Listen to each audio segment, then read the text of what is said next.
Welcome to Second Take, the show that focuses on the issues behind the news. South Africa's 56% black-controlled art mining equipment is making waves as an exporter of locally designed equipment into the global underground mining market. Mining Weekly editor Martin Creamer tells us more. Welcome, Martin. Thanks, Shannon. Art Mining Equipment is a proudly South African 56% black-controlled company. Can you give us an overview of its history? You know, it was born out of a company called Boart Longyear. Boart Longyear was well known in these parts. It was owned by Anglo-American, and it was a pretty huge company. But it decided to domicile offshore. So it's regarded as an North American company now. It's still in operation. But there were certain parts of it that they declared non-core, and this was about 5 years ago. And that's when, this black-owned company, Metasis, decided that they were going to become involved, not directly in mining, because they have come out of a mining type of background, but in the equipment that goes into mining. So they teamed up with Nedbank Capital, and they bought this company which became Art Mining Equipment. And my feeling is that it's sort of not had the publicity that it should have had. Because I think it's doing like amazing things in a factory in Krugersdorp. And I say amazing because, you can just get the rights to produce something here. That's one way of doing it. But then you restrict it to a certain area. What they've got their own intellectual property. So they design, they customize, they manufacture, they support, they service, they do the whole thing. And they can modify their own equipment. They've got so much flexibility and maneuverability that the world is their oyster.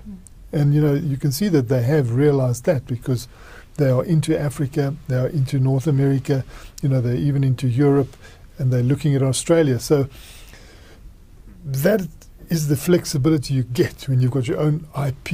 It's so important for South Africa to have its own intellectual property, to be the custodian of those rights, because we know that this is a mining country. We should have so many more side linkages. We should have so many more linkages to this industry, just as the Scandinavian countries have had. I mean, you look at Sandvik. Who are these guys competing against? Well, in those niches, they're competing against Sandvik, they're competing against Atlas Copco. So those are the Scandinavian companies that have had a long mining history. But now that their mining isn't as active as it was in the past, they've still got a link with that mining because they've created these products that have got an infinite horizon. Your mines have got a finite horizon. It's just the opposite. You start up the project, everyone's excited, they invest in it, it reaches a peak, and then it's on the down skids. Unless you buy a whole lot of other mines, that give your company that infinite horizon. But with a product range like this, you've got an infinite horizon from the start. And you need to obviously satisfy the market. And you can see that this company, 56 black-owned, I think that's a fantastic credential to have anywhere in Africa. In South Africa it earns you certain points. But I'm sure if you go into Africa, you're going to impress people if they know your ownership is from this continent in a majority sense. And you can see them opening up in Zambia, doing quite well. Not only just sending up their products, they've got a workshop there. And they've got a warehouse, and they're thinking of doing a lot more in Zimbabwe, and Ghana. They're looking at Ghana, but they're already active in a lot of the countries. So one could say that this is an African company. You can see it's been started by people who were linked to the mining industry a long time ago. Manny de Picha, he was a union leader in the Northern Cape. He was a mine worker. We now see him as being the co-founder of Metasis, which is a 40% shareholder. It's an interesting story that I think I like telling, and I think it should be told more often. Now, you've mentioned that they're in Zambia and Zimbabwe and Ghana. Which other countries do they export products to? Yeah, you can see a whole list of them that we've outlined here. So you can say sub-Saharan Africa, they're going into, but look at this. They've got this workshop in Krugersdorp, Shamdor, 3,000 square meters undercover, and buying the next door property, so they can see that they're going to be there for some time and need to warehouse and things like that. It gives them scope to expand. And they are, besides the countries I've mentioned, they're in the Democratic Republic of Congo, they're in Botswana, Namibia, Tanzania. And we're just looking at Tanzania. The World Gold Council has just come out and said 36% of that country's exports are not just mining exports, it's gold. Gold exports. 36%.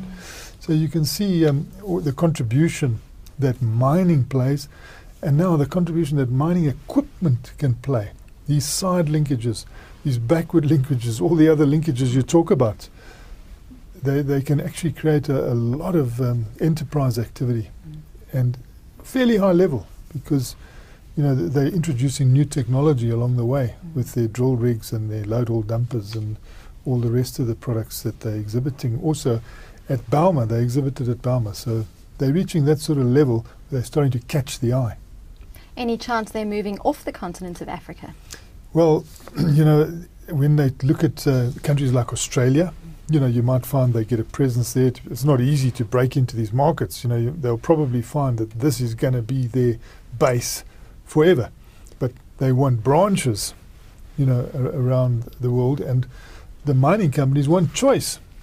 And here you've got the advantage of a weak rand, and if you can have your costs in rands here, and hopefully there's not too much inflation, it's probably going to give you a leg up in a lot of the world markets, when it comes to the products that they supply, these drill rigs and the various other bits of machinery, utility vehicles, hydraulic rock drills, load haul dumpers, special purpose vehicles, and they're into a lot of the different mines.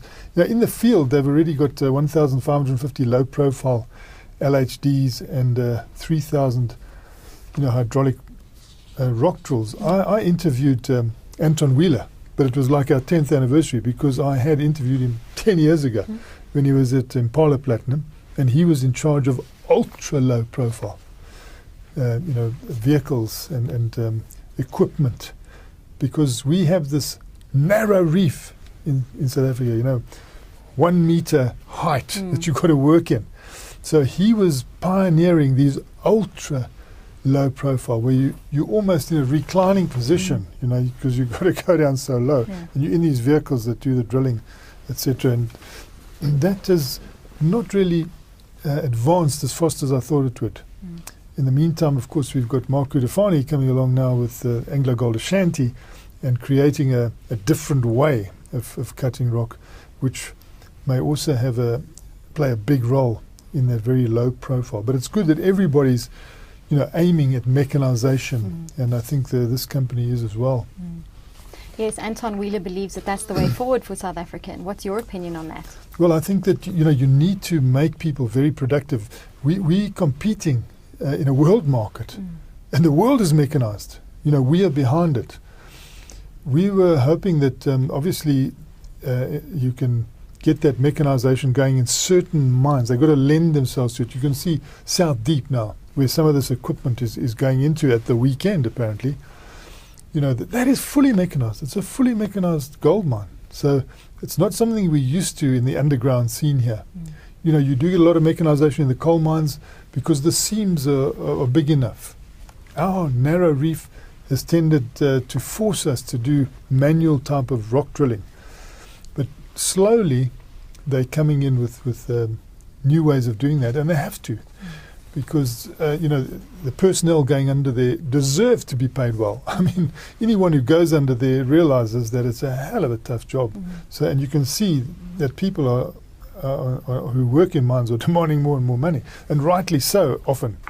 But they have been getting, unfortunately, increases way above inflation year after year after year. Now, you can't keep doing that. Now, you can keep doing it if you match it with the productivity, but if you don't match the productivity, it's a no-go. And so we've been falling behind on the productivity. Now, what do you do in a situation like this? You need the machine to do more of the work. So that mechanization is a must. And people are often saying, maybe South Africans can get ahead because we've been so far behind the mechanization curve. Perhaps now we should take that full leap in certain areas and automate. And then that puts you ahead. But you can only do it. You can only do it if you can still keep your people. And there are a lot of areas where you can that where people can't go in because it's unsafe. But you can use an automated process. So it's going to be interesting. I think a lot of new thoughts are coming into the scene, and there's a lot of angst among the workers. And that combination should put us in a new spot. But perhaps a company like this could work together with, for instance, the CSIR and work together on that sort of automation front. Yeah, I'm sure that their own intellectual property they want to keep very close so that no one can take it away from them. But you can always commission everybody else to do a lot of your work, and then it comes back to you as paid for work. And in that way, you can modify your equipment quickly, as Art is saying that they often go into a client and the client wants this product to fit their mine design. Yes. So you've got to, customize. Very you've got specific. And they're able to do that fairly quickly. Well, thank you so much. It's such exciting news. Yeah, it's a great pleasure, Shannon. That's the show for today. Join us again next time for more news and insight into what's happening in the mining world.